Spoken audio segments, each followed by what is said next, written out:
This is a weekly news special report.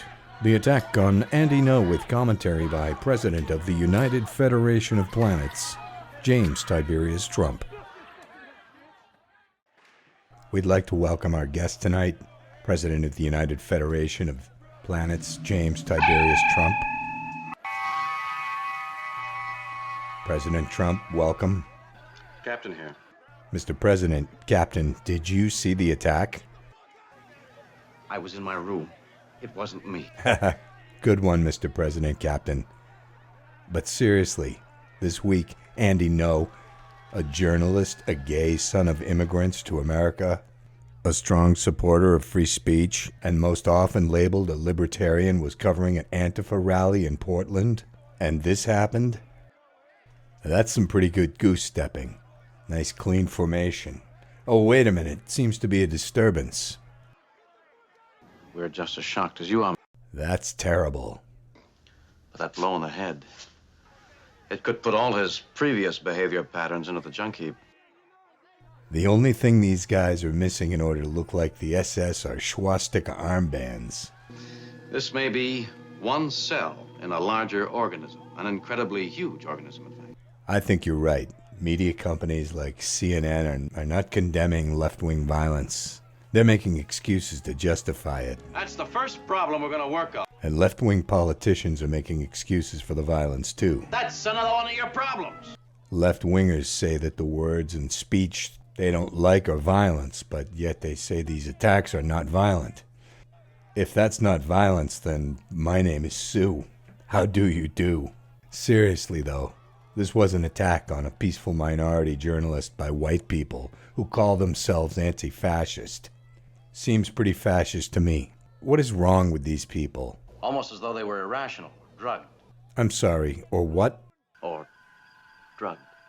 Now Carlos Maza, the left-wing extremist who's been calling for conservatives to be kicked off Google, Facebook, and Twitter, has recently called for all opponents of the left-wing agenda to be milkshaked like this.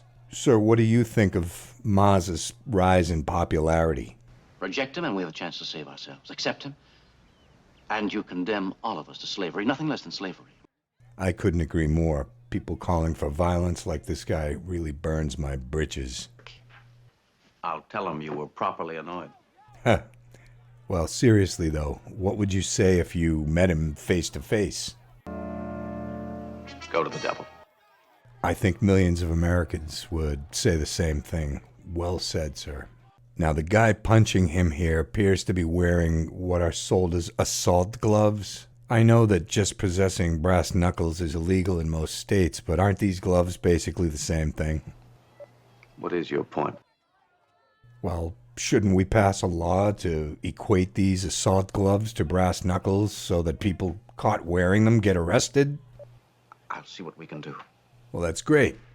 Now, according to the Portland police, these milkshakes contained quickcrete, a type of quick-drying cement that contains a lot of chemicals that are often used for homeowners for repairs. And when mixed with real milkshakes, not only do they increase the weight of the container, but also make it highly toxic to humans, causing chemical burn due to the alkaline nature of the mixture.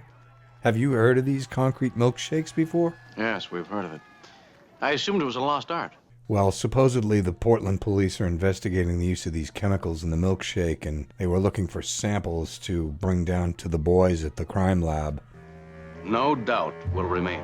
Which brings me to my next question to ask. Are you going to stand up to left-wing bullies, Mr. President, Captain? That's what I have to do. What we have to do. But there are so many of them, like this Antifa militia in the streets, CNN reporters, extremist left-wing politicians. Don't you feel somewhat intimidated? You can't kill me. You can't hurt me. It's almost like the left wing is trying to push us into a civil war. There's another way to survive. Mutual trust and help. Well, that's a nice thought to wrap this up, Mr. President, Captain. Thanks so much for being on the Weekly News. You better get some rest. Thank you for joining us for the Weekly News. I'm your host, Dick Fitztightly.